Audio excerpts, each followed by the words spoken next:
السلام علیکم ورحمۃ اللہ۔ آج ہم اس مسئلے پر گفتگو کریں گے کہ اگر کئی میتیں ہوں تو ان کی ایک ہی نماز جنازہ ادا کرنا کیسا ہے؟ یعنی اگر بہت سارے جنازے حاضر ہو جائیں، بہت ساری میتیں ایک ہی وقت میں آ جائیں تو کیا ان کی ایک ہی نماز جنازہ ادا کریں گے یا سب کی الگ الگ نماز جنازہ ادا کی جائے گی؟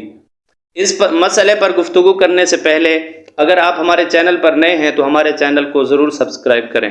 موت انسان کو آ کر ہی رہنی ہے۔ اللہ تبارک و تعالیٰ کا فرمان ہے کل نفس ذائقۃ الموت، کہ ہر نفس نے موت کا ذائقہ چکھنا ہے۔ جس انسان کو اللہ تبارک و تعالیٰ نے سانس دیا ہے، جس کو اللہ تبارک و تعالیٰ نے زندگی دی ہے، اس کے لیے اللہ تبارک و تعالیٰ نے موت بھی لکھی ہے۔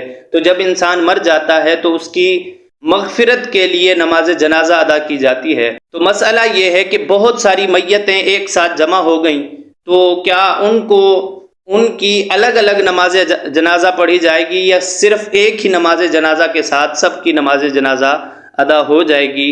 اس مسئلے کا جواب ہم حدیث پاک کی روشنی میں دیں گے۔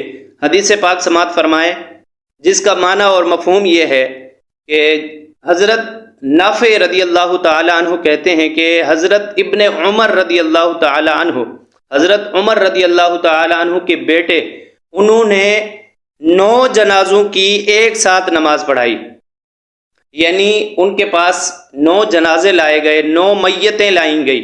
ابن عمر رضی اللہ تعالی عنہ نے ان 9 جنازوں کی ایک ہی نماز جنازہ ادا کی، اور نماز جنازہ ادا کرنے کے بعد ان سب کو دفنا دیا گیا۔ اس حدیث پاک سے اب جواب واضح ہو گیا کہ اگر بہت ساری میتیں جمع ہو جائیں، بہت سارے جنازے ہوں، وہ 2 ہوں، 3 ہوں، 4 ہوں، 5 ہوں، حتیٰ کہ 9 تک بھی اگر جنازے ایک ساتھ آ جائیں تو ان کی ایک ہی نماز جنازہ پڑھی جائے گی۔ سب کی الگ الگ جنازہ پڑھنا ضروری نہیں ہے، اور اگر ہاں سب کی الگ الگ جنازہ پڑھنا چاہتے ہیں، الگ الگ نماز جنازہ ادا پڑھنا چاہتے ہیں تو اس میں بھی کوئی مسئلہ نہیں ہے، الگ الگ بھی نماز جنازہ پڑھ سکتے ہیں۔